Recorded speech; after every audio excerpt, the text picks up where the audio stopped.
चलिए आज स्टार्ट कर रहे हैं हम लोग न्यूट्रिशन का चैप्टर। हम लोगों ने सेल ख़त्म किया है और भी बहुत सारे टॉपिक्स हैं, लेकिन पहले मैंने सोचा कि न्यूट्रिशन को कंप्लीट करते हैं क्योंकि यहाँ से क्वेश्चंस बहुत ज़्यादा पूछ जाते हैं एग्ज़ाम्स में। तो जितने भी वनडे एग्ज़ाम्स होते हैं दोस्तों, उन सभी एग्ज़ाम्स में आपका जनरल साइंस तो कंपलसरी है बहुत सारे मोस्ट ऑफ द एग्ज़ाम्स में। तो जनरल साइंस में अगर आपका न्यूट्रिशन से क्वेश्चन नहीं आया, ऐसा हो ही नहीं सकता। ठीक है, न्यूट्रिशन से क्वेश्चन आता ही आता है क्योंकि न्यूट्रिशन में आपको चार चीज़ें पढ़नी होती हैं। एक तो कार्बोहाइड्रेट, एक फैट्स, एक प्रोटीन और विटामिन। ठीक है, इतनी सारी चीज़ें पढ़नी है। विटामिन में भी बहुत सारी चीज़ें पढ़नी होती हैं। ठीक है, उसके बाद आपको कार्बोहाइड्रेट में बहुत सारे कार्बो टाइप के मोनो हो गया, डाई हो गया, पॉली हो गया, सबको पढ़ना है। फैट्स को तो पढ़ना ही है, प्रोटीन्स को भी पढ़ना होता है, अलग अलग प्रोटीन्स का नाम भी पढ़ना होता है। तो बहुत सारी चीज़ें जो है हमको इसमें पढ़नी होती हैं, इसलिए चैप्टर काफ़ी ज़्यादा इंपॉर्टेंट्स हो जाता है आपके एग्ज़ाम्स में, खास करके उन सभी एग्ज़ाम्स के जो वनडे एग्ज़ाम्स होते हैं।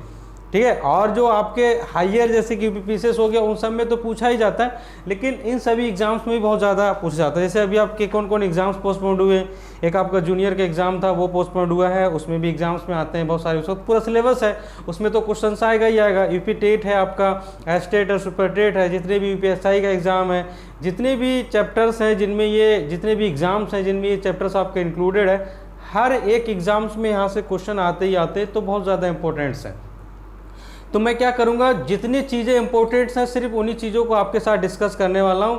तो आप क्या करें, जैसे जैसे मैं बताता जाऊँगा आप उसको नोट्स करते जाइएगा। ठीक है, और आप नोट्स बनाइए, फिर उसका धीरे धीरे प्रैक्टिस करिए, रिवीजन कीजिए। अब वो आपका क्या हो जाएगा, फिर पक्का हो जाएगा कि 100% वहाँ से क्वेश्चन एग्जाम में आएगा ही आएगा। ठीक है, तो सबसे पहले हम समझते हैं कि पोषक होता क्या है, पोषण हम लोग कहते किसको हैं। अगर हम पोषण के बारे में समझें तो देखिए, अगर हम समझें तो पोषण किसको कहेंगे। जैसे कि हमारे पास जो पोषक पदार्थ होते हैं, ठीक है, पोषक पदार्थ होते हैं, उनको ग्रहण करने के बाद जो हमको ऊर्जा मिलती है, ठीक है, पोषक पदार्थ को ग्रहण करने के बाद जो हमको ऊर्जा मिलती है, उसको हम पोषण कहते हैं। न्यूट्रिशन इंग्लिश में आप बोल सकते हैं। यानी कि पोषक पदार्थ को ग्रहण करने के बाद जो ऊर्जा हमको प्राप्त होती है, उसको हम पोषण कहते हैं। अगर मैं इसको लिखना चाहूँ तो मैं कैसे लिख सकता हूँ कि पोषक, अगर आप इसको लिखेंगे तो ऐसे लिखेंगे कि पोषक, ठीक है, पदार्थ, पोषक पदार्थ को, ठीक है, ग्रहण करने की क्रिया भी बोल सकते हो, या फिर ग्रहण करने के बाद जो ऊर्जा मिलती है वो भी बोल सकते हो। ठीक है, पोषक पदार्थ को, ठीक है, ग्रहण करने की, पोषक पदार्थ को ग्रहण करने की क्रिया क्या कहलाती है, पोषण कहलाती है, नहीं न्यूट्रिशन कहलाती है। आप लिख सकते हो ऐसा करके। ठीक है, पोषण कहलाती है।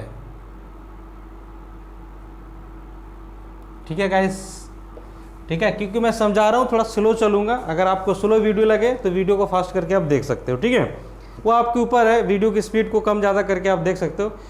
अगर आपको इसी स्पीड में ठीक लग रहा है तो आप इस स्पीड में पढ़िए। ठीक है, तो मैं आपको पूरा वीडियो, पूरा चैप्टर आपको पढ़ाने वाला हूँ। पूरा चैप्टर ही नहीं, पूरा जीएस जो आपके जूनियर में पूछा जाएगा, पूरा आपको जीएस में पढ़ाऊंगा। ठीक है, चाहे आपका बायोलॉजी का पोर्शन हो, चाहे बॉटनी का पोर्शन हो, पूरा की पूरा मैं आपको पढ़ाऊंगा। ठीक है, इसलिए आप टेंशन ना लें, क्योंकि एग्ज़ाम हमारा थोड़ा सा पोस्टपोन्ड हो गया है, तो हमको और अच्छा से समय मिला है कि हम उस एग्ज़ाम की तैयारी कर सकें। ठीक, तो मैंने क्या कहा कि पोषक पदार्थ को ग्रहण करने की जो क्रिया होती है वो हमारी पोषण कहलाती है। यानी कि जिससे आपको ऊर्जा मिले, जिससे आपको एनर्जी मिले। ठीक है, वैसे पोषक पदार्थ जिससे आपको एनर्जी मिले, तो उनको ग्रहण करने की जो क्रिया होती है वो आपकी पोषण कहलाती है, यानी उसको हम न्यूट्रिशन कहते हैं। तो हम किस प्रकार के पोषण पदार्थ खाते हैं, यानी किस प्रकार के पोषण पदार्थ होते हैं। दो प्रकार के पोषण पदार्थ होते हैं। कितने प्रकार के होते हैं, दो प्रकार के। तो मैं पहला जो बताऊंगा वो होता है मेरा आपका कार्बनिक पोषण पदार्थ, आप उसको कह सकते हो। ठीक है, एक होता है आपका कार्बनिक, ठीक है, कार्बनिक पोषक पदार्थ, और एक होता है आपका अकार्बनिक। एक होता है गाइस आपका अकार्बनिक, ठीक है, पोषक पदार्थ। दो प्रकार के होते हैं, कार्बनिक पोषक पदार्थ और अकार्बनिक पोषक पदार्थ। तो कार्बनिक पोषक पदार्थ कहने का मतलब क्या हो गया, ऑर्गेनिक मैटर, यानी कि वैसे पोषक पदार्थ जो मोस्टली ऑर्गेनिक होते हैं उनको हम लोग बोलते हैं कार्बनिक पोषक पदार्थ। और अकार्बनिक में कौन कौन आ जाएंगे, अकार्बनिक में जिसमें मिनरल्स इन्वॉल्व हो, ठीक है, जिसमें मिनरल्स इन्वॉल्व हो, मिनरल्स, समझ रहे हैं मेरी बात को, जिसमें मिनरल्स इन्वॉल्व हो वो आपके अकार्बनिक में आ जाते हैं और कार्बनिक में आपको ऑर्गेनिक वाले आ जाते हैं, जैसे कि प्रोटीन्स। प्रोटीन्स में तो कहीं तक मिनरल इन्वॉल्व नहीं है तो वो आपका किस में आ जाएगा, कार्बनिक। विटामिन्स, उसमें कहीं भी किसी भी हद तक कोई कोई मिनरल्स इन्वॉल्व नहीं होता तो वो भी आपका कार्बनिक में आ जाएगा। फैट्स हो गया, कार्बोहाइड्रेट्स हो गए, ये सब की सब आपके किस में आ जाते हैं दोस्तों, सब की सब आपके कार्बनिक में आ जाते हैं। ठीक है, तो एक एक करके मैं डिस्कस करूंगा। पहले बताऊंगा कार्बनिक में कौन कौन आते हैं, फिर मैं बताऊंगा अकार्बनिक में कौन कौन आते हैं, फिर मैं एक एक करके डीपली डिटेल से हर एक के बारे में पढ़ूंगा, चाहे वो कार्बोहाइड्रेट हो, फैट्स हो, विटामिन हो, प्रोटीन हो, कुछ भी हो, हर एक के बारे में मैं डिटेल से पढ़ने वाला हूँ। ठीक है, तो सबसे पहले हम कार्बनिक में देख लेते हैं कि कौन कौन आते हैं, कौन कौन पाए जाते हैं, इसको हम डिस्कस कर लेते हैं। फिर हम डिस्कस करेंगे उनके डिटेल से, उनके बारे में, हर एक पार्टिकुलर टॉपिक के बारे में पढ़ने वाले हैं। ठीक है, चलिए, तो कार्बनिक के अंदर जो जो आते हैं उसमें सबसे पहला है आपका क्या चीज़, कार्बोहाइड्रेट। सबसे पहला है आपका कार्बोहाइड्रेट। सबसे पहला कार्बोहाइड्रेट पदार्थ आप बोल सकते हो, पोषक पदार्थ बोल सकते हो। ठीक है, कार्बोहाइड्रेट पोषक पदार्थ ये आता है सबसे पहले। ठीक है, इसका क्या काम है, ये क्या करता है, इसको अगर हम लें तो क्या करेगा, ये हमको ऊर्जा देता है। Carbohydrate give us energy. Carbohydrate क्या देता है, हमको एनर्जी देता है। कितनी एनर्जी देता है भाई बताऊंगा मैं, जब मैं डिटेल से पढ़ाऊंगा तो बताऊंगा मैं कि कार्बोहाइड्रेट हमारी बॉडी को कितनी एनर्जी देता है। तो आप क्या लिख सकते हो, ये हमें ऊर्जा प्रदान करता है। ठीक है, ये हमें ऊर्जा, ठीक है, ये हमें ऊर्जा प्रदान करता है। ठीक है, ये हमें ऊर्जा प्रदान करता है, आप ऐसे लिख सकते हैं। ठीक है, सिर्फ ऊर्जा देता है, कार्बोहाइड्रेट में विटामिन प्रोटीन्स नहीं होती, सिर्फ वो आपको ऊर्जा देगा, एनर्जी देगा। ठीक है, अब उसके बाद कैसे ऊर्जा एनर्जी देता है उस पर भी चर्चा करेंगे। उसके बाद एक होता है आपका फैट्स, जिसको हम लोग क्या बोलते हैं, बसा। इसको क्या बोलते हैं हम लोग, बसा। तो फैट्स क्या है, ये भी आपका सेम काम करता है। क्या सेम काम करता है, ये भी आपका ऊर्जा देने का ही काम करता है। फैट्स जो है दोस्तों वो भी हमको ऊर्जा देने का ही काम करता है। जिस तरह हमको ये कार्बोहाइड्रेट एनर्जी देता है उसी तरह फैट्स भी हमको एनर्जी देता है। तो कार्बोहाइड्रेट और फैट्स का ओनली क्या काम है, सिर्फ उसका काम है एनर्जी को देना। क्या काम है उसका, सिर्फ उसका काम है एनर्जी को देना। सब हमको ऊर्जा देता है सिर्फ। कौन कौन, वो हो गया आपके पास फैट्स और कार्बोहाइड्रेट। अब मैं अगर बात करूं किसके बारे में, तीसरा है हमारा प्रोटीन्स। अगर मैं प्रोटीन्स के बारे में बात करूं तो प्रोटीन्स हमको क्या देता है, चलिए उस पर चर्चा करते हैं। अभी मैं आपको हल्का हल्का बता रहा हूं, लेकिन मैं जब कार्बोहाइड्रेट को डिस्कस करूंगा तो पूरा मैं बताऊंगा। फिर कार्बोहाइड्रेट के अंदर जो टाइप्स है उसके वो भी पढ़ूंगा, मोनो, डाई, पॉली, सब पढ़ेंगे हम एक एक करके, इसलिए टेंशन ना लीजिए। ठीक है, उसके बाद आपका आता है कार्बनिक में प्रोटीन। ठीक है, कार्बनिक में आ जाता है आपका प्रोटीन। ठीक है, प्रोटीन्स जिसको बोलते हैं, इसका क्या काम है इसको समझना थोड़ा बढ़िया से। यहाँ से क्वेश्चन बहुत ज़्यादा बनते हैं आपके, बहुत ही ज़्यादा इंपॉर्टेंट टॉपिक हो जाता है प्रोटीन। यहाँ से आपके बहुत ही ज़्यादा क्वेश्चन बनते हैं। सबसे पहला काम आपको क्या समझना है इसको, देखिए सबसे पहला आप क्या सीखें इसके बारे में कि ये एक संरचनात्मक और क्रियात्मक हमारी बॉडी की क्या होती है, इकाई होती है। तो आप लिख सकते हैं, ठीक है, ये क्या है, यह एक, ठीक है, यह एक संरचनात्मक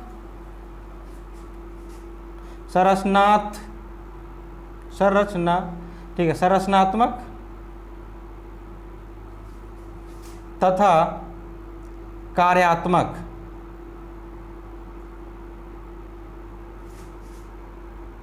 ठीक है, संरचनात्मक तथा कार्यात्मक इकाई होती है।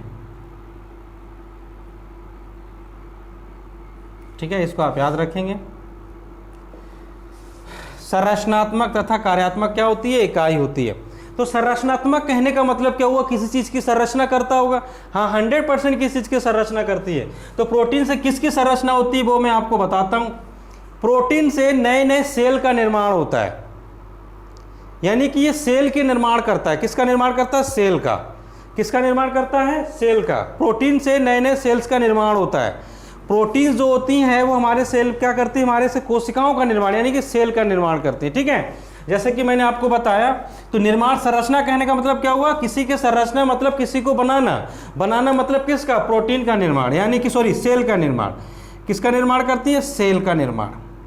ठीक है, सेल का निर्माण किया जाता है किसके द्वारा, प्रोटीन्स के द्वारा। किसके द्वारा होता है सेल का निर्माण, प्रोटीन्स के द्वारा। यानी कि प्रोटीन आपका मदद करता है सेल का निर्माण करना, नए नए सेल्स को बनाने में हेल्प करता है कौन, प्रोटीन्स। प्रोटीन्स नए नए सेल बनाने में हेल्प करता है। ठीक है, ये पहली बात। अगर हम कार्यात्मक बोले तो कार्यात्मक मतलब क्या, कार्यात्मक कहने का मतलब हो गया कि सेल का मरम्मत करता है। ये सेल की क्या करती है, मरम्मत। जैसे अगर कोई सेल आपके क्षतिग्रस्त हो जाती है तो उस सेल को ठीक करना, उस सेल को मरम्मत करना किसका काम होता है, प्रोटीन्स का। यानी कि सेल की मरम्मत करना। ठीक है, सेल की मरम्मत, ठीक है, सेल की मरम्मत करना भी किसका काम होता है, प्रोटीन का काम होता है। सेल की मरम्मत करना भी किसका काम होता है, प्रोटीन का ही काम होता है। ठीक है, आइए दो तीन बातें आपको समझ में आई होंगी। पहली बात कि ये संरचनात्मक और कार्यात्मक इकाई होती है। दूसरी बात, सेल का निर्माण करती है प्रोटीन। चौथी बात, तीसरी बात, ठीक है, ये क्या करती है, सेल की मरम्मत भी करती है। सेल की क्या करती है, मरम्मत भी करती है। एक और आपको बताता हूं मैं प्रोटीन की खास बात, वो क्या है, ये एंटीबॉडी बनाता है ब्लड में। ब्लड में क्या बनाता है, एंटीबॉडी। ठीक है, एंटीबॉडी का निर्माण करता है। अगर मैं बोलूं कि एंटीबॉडी, ठीक है, ये एंटीबॉडी का, ठीक है, निर्माण करता है। ठीक है, एंटीबॉडी का क्या करता है, निर्माण करता है। एंटीबॉडी का क्या करता है, निर्माण करता है बॉडी में। हमारी बॉडी में एंटीबॉडी का निर्माण कौन करता है, प्रोटीन करता है। किस चीज़ का निर्माण करता है, एंटीबॉडी का। ठीक है, एक बात और समझे इसके बारे में, वो क्या है, वो ये है कि एंटीबॉडी का निर्माण तो करता ही है, साथ में हार्मोन्स का भी निर्माण करता है। किसका निर्माण करेगा, हार्मोन्स। ठीक है, हार्मोन्स का भी निर्माण होता है। ठीक है, हार्मोन्स का निर्माण भी होता है। ठीक है, किसका निर्माण होता है, हार्मोन का। तो आप इस बात को याद रखेंगे, मैंने कितनी बार ये सारी बातें बताई। पहली बात, ये संरचनात्मक और कार्यात्मक इकाई होती है। दूसरी बात, एंटीबॉडी का निर्माण होता है। तीसरी बात, हार्मोन्स का निर्माण करवाता है। चौथी बात, सेल का निर्माण होता है। पांचवी बात, ये सेल की मरम्मत करती है। पांचवी बात मैंने क्या बताई आपको, ये सेल की क्या करती है, मरम्मत करती है। आई होप आपको समझ में आया। कितनी बात सारी बातें मैंने आपको बता दी। इन सभी पॉइंट्स को आप नोट कर लें कॉपी में, और कॉपी में नोट्स करने के बाद आप उनको याद करने की कोशिश करें। एग्जाम्स में यहीं से क्वेश्चंस पूछा जाता है कि प्रोटीन इसमें से कौन सी जो है क्रिया में भाग लेता है। ठीक है, तो वहाँ पर ऑप्शन रहेगा, तो आपको उसमें सिलेक्ट करके टिक करना होगा। समझ गए मेरी बात। तो वन डे एग्जाम्स में यहाँ से टॉपिक्स क्वेश्चंस पूछे जाते हैं। तीन चीज़ें मैंने बताई, कार्बोहाइड्रेट, फैट्स एंड प्रोटीन्स। अब बात करता हूँ मैं विटामिन पर। देखो विटामिन का क्या काम होता है। ठीक है, विटामिन का काम होता है कि वो आपकी उपापचयी क्रियाओं को करवाते हैं। कौन सी क्रिया करवाती है, उपापचयी क्रिया। ये उपापचयी क्रिया क्या होती है, इसको मेटाबॉलिज्म रेगुलेटर हम लोग बोलते हैं। अगर हम विटामिन के बारे में बात करें, ठीक है, अगर हम विटामिन के बारे में बात करें तो विटामिन जो है वो आपकी उपापचयी क्रिया करवाती हैं। ठीक है, उपापचयी क्रिया, उपापचयी, ठीक है, उपापचयी क्रिया में क्या लेती हैं, भाग लेती हैं। ठीक है, उपापचयी क्रिया में भाग लेती हैं। यानी कि मेटाबॉलिज्म जो रेगुलेटर होता है उसमें प्रोटीन्स आपका पार्टिसिपेट करती हैं। ठीक है, भाग लेती हैं। अभी मेटाबॉलिज्म रेगुलेटर का मतलब क्या होगा, मेटाबॉलिज्म प्रोसेस का मतलब क्या होगा, जैसे मैं आपको बताता हूँ। जो खाना आपने खाया, अब उस खाना को पचाने का काम किसका होता है, आपके पेट में जो आपके पाया जाता है गैस्ट्रिक जूस, जिसको हम लोग HCl बोलते हैं, वो क्या करता है, वहाँ से बहुत सारे एंजाइम सीक्रेट होता है। आपको पता है हमारे जो अमाशय है, हमारा जो स्टोमच है, उसमें बहुत सारे एंजाइम सीक्रेट होते हैं। ठीक है, कौन कौन एंजाइम सीक्रेट होते हैं, एक आपका पेप्सिन है, एक आपका रेनिन है, एक आपका म्यूसिन है, एक गैस्ट्रिक लाइपेज होता है। तो 4 एंजाइम वहाँ पर सीक्रेट होते हैं। तो 4 एंजाइम्स में से जो एंजाइम्स हैं उसमें 2 चीज़ों का आपका वहाँ पर पाचन होता है। एक तो हो गया प्रोटीन और एक हो गया आपका क्या चीज़, फैट्स। कार्बोहाइड्रेट का पाचन पेट में नहीं होता है। लेकिन अब सोचिए वो जो पाचन का प्रोसेस है वो क्या कहलाएगा, आपका डाइजेशन। वो क्या कहलाएगा, डाइजेशन। अब वहां पर मान के चलिए ग्लूकोज का निर्माण हुआ। किस चीज का निर्माण हुआ, ग्लूकोज का। अब वो जो ग्लूकोज है वो आपका ब्लड में मिलके कहाँ जाएगा, सेल तक। कहाँ जाएगा, सेल तक। अब वो जब वो सेल में पहुंचेगा तो सेल में ऑक्सीजन की प्रेजेंस में ग्लूकोज का क्या होता है, विखंडन होता है। ग्लूकोज का वहां पर क्या होता है, विखंडन होता है। तो जहां वहां पर जो ग्लूकोज का विखंडन हो रहा है वो किसके कारण हो रहा है, वो होता है आपको उपापचय क्रिया। उसको क्या बोलेंगे, उपापचय क्रिया। उपापचय क्रिया का मतलब क्या होगा, मेटाबॉलिज्म प्रोसेस। क्या बोलेंगे उसको, मेटाबॉलिज्म प्रोसेस। तो वो कौन करवाता है, वो करवाता है आपका विटामिन। कौन करवाता है, आपका विटामिन।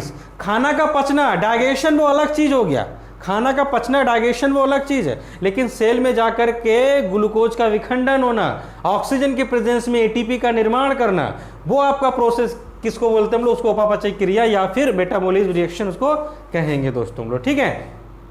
तो ये आपकी बातें हुई किसके बारे में, कार्बनिक पदार्थ के बारे में। अगर हम अकार्बनिक पदार्थ के बारे में बात करें तो अकार्बनिक पदार्थ में हम लोग किसके बारे में बात करेंगे, चलिए उस पर भी बात करते हैं कि अकार्बनिक पदार्थ में हम लोग क्या क्या पढ़ेंगे।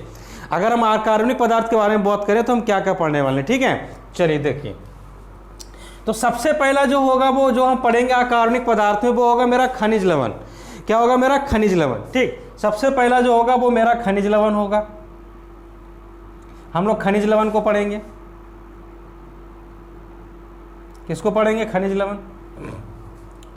और इसमें एक दूसरा क्या पढ़ेंगे, दूसरा पढ़ेंगे जल। दूसरा क्या पढ़ेंगे, जल। एक हो गया आपका खनिज लवण और दूसरा क्या हो गया आपका जल। एक हो गया आपका खनिज लवण, दूसरा क्या हो गया, जल।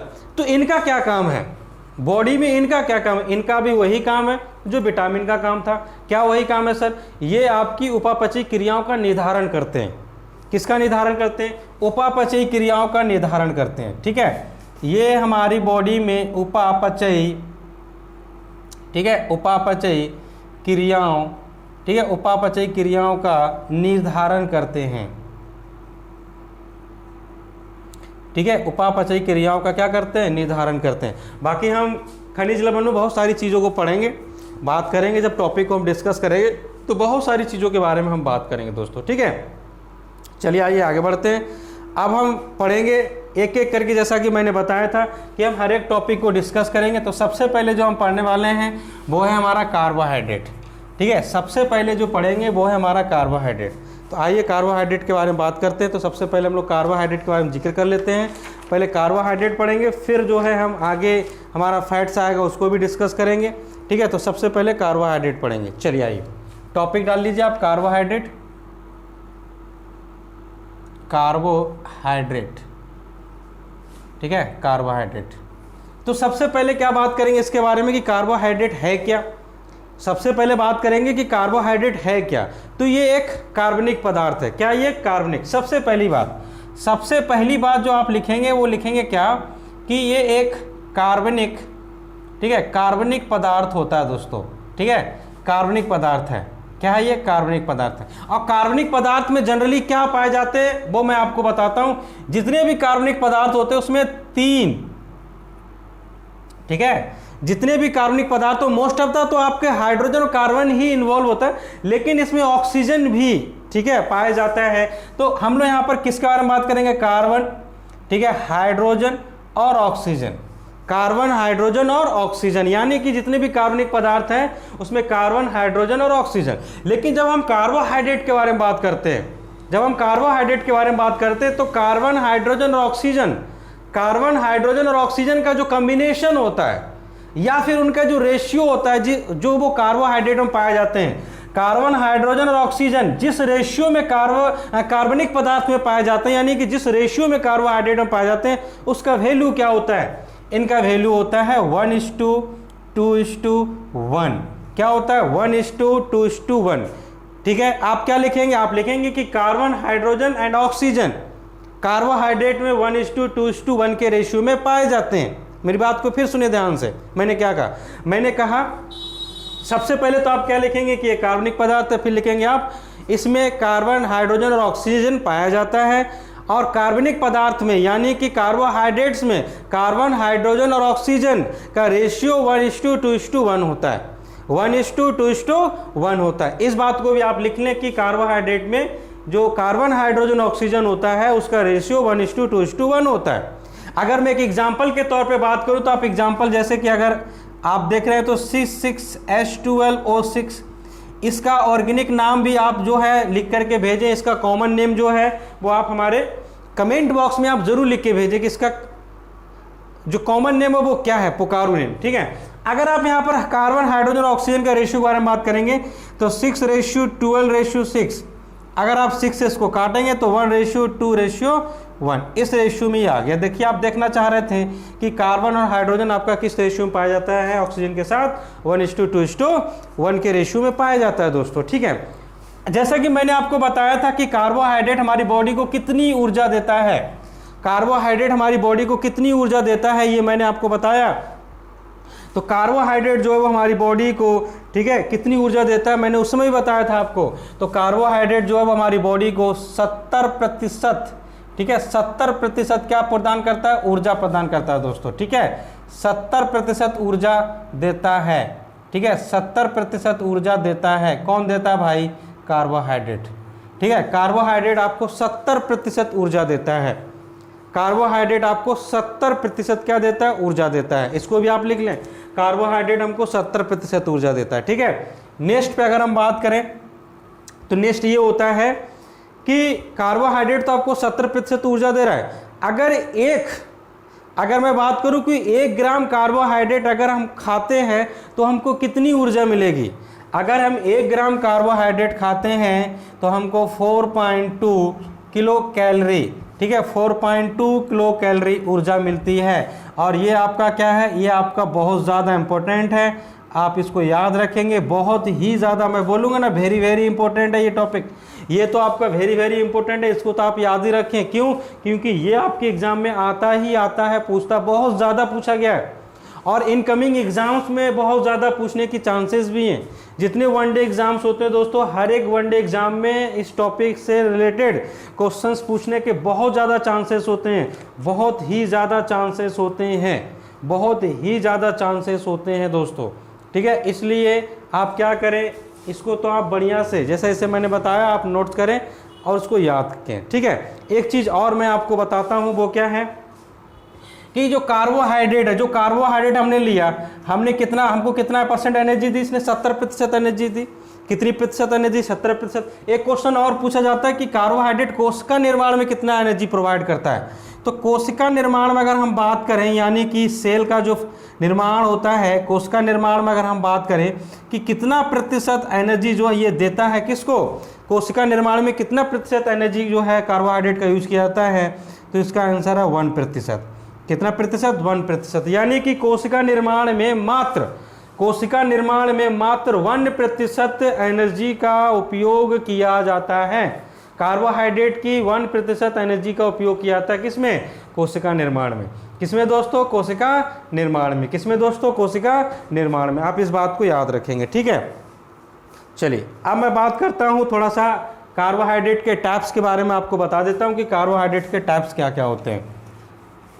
चलिए आइए बात करते हैं कार्बोहाइड्रेट्स के टाइप्स यानी कि प्रकार। कार्बोहाइड्रेट के टाइप्स यानी कि प्रकार, इनके ऊपर हम लोग बात करेंगे। ठीक, तो देखिए कार्बोहाइड्रेट जो है वो 3 प्रकार का होता है, आपने सुना भी होगा और पढ़ा भी होगा बहुत पहले से। ठीक है, एक होता है आपका मोनोसैकराइड। एक क्या होता है दोस्तों, मोनोसैकराइड होता है। ठीक है, एक होता है आपका मोनोसैकराइड, फिर होता है डाइसैकराइड। ठीक है, एक होता है आपका मोनोसैकराइड, एक होता है आपका मोनोसैकराइड और दूसरा होता है आपका डाइसैकराइड।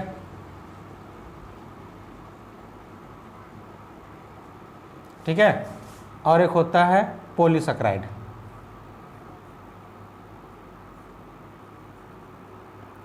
ठीक है, एक होता है polysaccharides. Disaccharide, monosaccharide, monosaccharide, disaccharide, polysaccharide, monosaccharide, disaccharide, ठीक है, पॉलीसैकराइड। आपको याद होना चाहिए, इसको आप याद रखेंगे, क्वेश्चन आता है एग्जाम में, monosaccharide, disaccharide, polysaccharide, monosaccharide, disaccharide, polysaccharide, इसको आप याद कर लेंगे, एग्जाम्स में आपके क्वेश्चंस आता है। अगर हम बात करें तो मोनोसैकराइड में कौन कौन आता है सर, मोनोसैकराइड में आपका सबसे पहले आता है ग्लूकोज। ठीक है, सबसे पहले आने वाला चीज़ क्या है, ग्लूकोज। फिर उसके बाद फ्रैक्टोज आता है, फिर क्या आता है, फ्रैक्टोज। और उसके बाद अगर हम बात करें तो गैलेक्टोज आता है। क्या आता है दोस्तों, गैलेक्टोज आता है। ठीक है, ये 3 पाए जाते हैं, ग्लूकोज, फ्रैक्टोज और गैलेक्टोज। अगर मैं इनके बारे में बात करूं, मैं बताऊंगा, वैसे सबको स्पेशल पढ़ाऊंगा, ग्लूकोज को अलग, ठीक है, फ्रैक्टोज को अलग और गैलेक्टोज को अलग। वैसे मैं बता देता हूँ ग्लूकोज कहाँ पाया जाता है। ये सबसे पहले बात तो आप जाने ग्लूकोज के बारे में। ग्लूकोज सबसे सिंपल शर्करा होती है, सबसे सिंपल शर्करा होती है ग्लूकोज, यानी कि सबसे इजी और सबसे जल्दी एनर्जी अगर कोई प्रोवाइड करता है तो वो है glucose. Glucose instant energy provide करता है। कैसे सर पता चला आपको? जैसे आपने देखा भी होगा, आदमी जब बहुत ज़्यादा उसकी एनर्जी लूज हो जाती है तो क्या किया जाता है, उसको ग्लूकोन डी पिला दो भाई, ग्लूकोज पिला दो भाई, तुरंत ग्लूकोज पियो, तुरंत इंस्टेंट एनर्जी उससे मिलती है आपको। यानी कि ग्लूकोज जो सबसे सिंपल शर्करा होती है आपकी, जितनी भी कार्बोहाइड्रेट पाई जाती है ना, उसका सबसे सिंपलेस्ट फॉर्म अगर कोई है तो वो है ग्लूकोज। और बहुत जल्दी जो है तुरंत एनर्जी देता है। जैसे ही आप ग्लूकोज लोगे तुरंत एनर्जी मिलेगा। अब मान के चलो जो खाना आप खा रहे हो वो भी आपको एनर्जी देता है, लेकिन उसमें प्रोसेस है। क्या प्रोसेस है? जो खाना आपने खाया पहले वो डाइजेस्ट होगा, डाइजेस्ट होने के बाद फिर वो ग्लूकोज में कन्वर्ट होगा, तब जाके सेल में जाएगा, फिर वो हमको एटीपी का निर्माण करके एनर्जी देगा। लेकिन ये क्या करता है? ये तो आपका ऑलरेडी ग्लूकोज है, ये आपका ऑलरेडी ग्लूकोज, जब ये जाएगा तो तुरंत इंस्टेंट आपको एनर्जी प्रोवाइड करेगा। ये होता है ग्लूकोज का काम। समझ गए आप? ये होता है ग्लूकोज का काम। वैसे हम इसको डिस्कस करेंगे, इसको हम डिस्कस करेंगे, ठीक है, आप टेंशन ना लें, ग्लूकोज को हम डिस्कस करेंगे। अब फ्रैक्टोज का क्या काम है? फ्रैक्टोज का ये काम है, ये आपका पाया जाता है फलों में। किसमें पाया जाता है दोस्तों? फलों में पाया जाता है। किसमें पाया जाता है? फलों में। तो ये जो फलों में पाया जाता है, जितने भी फल होते हैं अगर वो मीठे हैं, जितने भी फल हैं अगर वो मीठे हैं तो ड्यू टू द फ्रैक्टोज, क्योंकि उन्हें फ्रैक्टोज पाया जाता है। क्या पाया जाता है उसमें? फ्रैक्टोज। यानी कि अगर आपसे बोल दिया जाए कि नेचर की यानी कि प्राकृतिक की सबसे मीठी शर्करा कौन सी है, अगर आपसे क्वेश्चन कर दिया जाए कि प्राकृतिक की सबसे मीठी शर्करा कौन सी है दोस्तों, तो सबसे मीठी शर्करा कौन सी होती है आपकी? वो होती है फ्रैक्टोज। सबसे मीठी शर्करा कौन सी होती है? वो होती है आपकी फ्रैक्टोज। ठीक है, सबसे मीठी शर्करा कौन सी होती है? आपका फ्रैक्टोज। लेकिन एक एक्सेप्शन केस है। एक्सेप्शन केस क्या है? कि अंगूर में मिठास का जो कारण होता है, ठीक है, अंगूर में जो मिठास का कारण होता है दोस्तों, वो किसका कारण होता है? ग्लूकोज का। अंगूर में जो मिठास का कारण होता है दोस्तों, वो कौन होता है? ग्लूकोज का। और यहीं से क्वेश्चन आपका पूछता है, यहीं से क्वेश्चन पूछेगा कि अंगूर में मिठास का कारण क्या होता है, ग्लूकोज, फ्रैक्टोज या गैलेक्टोज। तो आप तुरंत बोलोगे सर हमने तो पढ़ा फ्रैक्टोज, तुरंत फ्रैक्टोज टिक करके आ जाओगे और वहां पर आप मार खा जाओगे। इसलिए आपको याद रखना है, ये क्वेश्चन आपका पूछा भी गया एग्जाम में, ये जो ग्लूकोज वाला है कि अंगूर में मिठास का कारण कौन होता है, वो होता है फ्रैक्टोज, सॉरी ग्लूकोज। ये क्वेश्चन आपके एग्जाम में पूछा गया है, इसलिए मैं आपको बता दूं, इसको याद रखना है। अंगूर में मिठास का कारण कौन होता है? वो होता है ग्लूकोज। बाकी जितने भी फल होते हैं सब में मिठास का कारण कौन है? फ्रैक्टोज। और प्रकृति में सबसे अधिक मात्रा में पाई जाने वाली शर्करा कौन है? फ्रैक्टोज। ठीक है, इस बात को आप याद रखेंगे। अगर हम गैलेक्टोज के बारे में बात करें तो ये दूध में पाया जाता है। किसमें पाया जाता है? दूध में। किसमें पाया जाता है दोस्तों? दूध में पाया जाता है। मैं फिर से बता रहा हूँ, किसमें पाया जाता है? दूध में पाया जाता है। कौन? गैलेक्टोज। गैलेक्टोज किसमें पाया जाता है? दूध में पाया जाता है। ठीक है, मैं एक एक करके सबको डिस्कस करूंगा, अभी मैं आपको सिर्फ ब्रीफ बता रहा हूँ हल्का सा। ठीक है, अगर हम बात करें किसके? डायसैकराइड के बारे में, तो डायसैकराइड में आपका एक पाया जाता है माल्टोज। मैं इसको भी रब कर रहा हूँ। पहला होता है आपका माल्टोज, पहला होता है माल्टोज। ठीक है, दूसरा होता है सुक्रोज। एक होता है माल्टोज, दूसरा होता है सुक्रोज। ठीक है, दूसरा होता है आपका सुक्रोज और तीसरा होता है आपका क्या चीज? लैक्टोज। तीसरा क्या होता है? लैक्टोज। तो ये जो माल्टोज है ये किससे मिलके बना है? ये आपका ग्लूकोज प्लस ग्लूकोज से मिलके बना है, यानी कि ये दो ग्लूकोज का कॉम्बिनेशन होता है माल्टोज। दो ग्लूकोज का कॉम्बिनेशन होता है माल्टोज। और ये जो सुक्रोज है ये किससे मिलके बना है? ठीक है, ये आपका ग्लूकोज और फ्रैक्टोज से मिलके बना है। किससे मिलके बना है? ग्लूकोज और फ्रैक्टोज से मिलके बना है। अगर हम लैक्टोज के बारे में बात करें, ये किससे मिलके बना है? तो ये आपका ग्लूकोज और गैलेक्टोज से मिलके बना है। ठीक है, ग्लूकोज और गैलेक्टोज से मिलके बना है कौन? लैक्टोज। ग्लूकोज और किससे मिलके बना है? गैलेक्टोज से मिलके बना है कौन? लैक्टोज। ठीक है, मैं हर एक के बारे में डिस्कस करूंगा ब्रीफ से, अभी मैं आपको सिर्फ बता रहा हूं। अगर मैं पॉलीसैकेराइड के बारे में बात करूं तो पॉलीसैकेराइड में कौन कौन आता है? पॉलीसैकेराइड में हमारे पास बहुत सारी शर्कराएं आ जाती हैं, आइए उसके बारे में डिस्कस कर लेते हैं। एक तो होता है आपका स्टार्च। ठीक है, सबसे पहला जो है वो क्या है? आपका स्टार्च है। स्टार्च आपका इसी में पाया जाता है। ठीक है, स्टार्च आपका इसी में पाया जाता है। सेल्यूलोज भी इसी में पाया जाता है। ठीक है, ग्लाइकोजीन भी इसी में पाया जाता है। तो सबसे पहले अगर हम ग्लाइकोजीन के बारे में बात करें तो ग्लाइकोजीन इसी में पाया जाता है। सेल्यूलोज भी इसी में पाया जाता है, ठीक है, सेल्यूलोज जो है वो भी इसी में पाया जाता है दोस्तों, ठीक है। और भी बहुत सारे हैं, और भी बहुत सारे हैं। कौन कौन है? एक आपका काइटिन होता है, ठीक है, वो भी इसी में पाया जाता है, काइटिन, काइटिन जो है दोस्तों वो भी इसी में आता है, ठीक है। और कौन कौन है? ठीक है, एक आपका पाया जाता है, ठीक है, एक होता है इंसुलिन, एक होता है आपका पैक्टिन, पैक्टिन भी इसी में पाया जाता है अगर हम पैक्टिन के बारे में बात करें।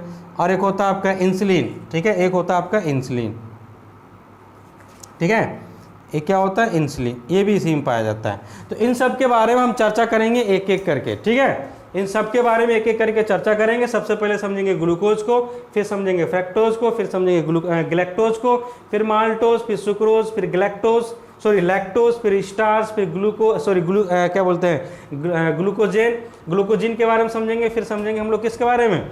सेल्यूलोज के बारे में भी समझेंगे, काइटिन, और ये सब कहाँ कहाँ पाए जाते हैं, हर एक के बारे में डिस्कस करेंगे दोस्तों, ठीक है। आज के वीडियो में सिर्फ इतना ही, हम मिलते हैं हमारे अगले वीडियो में।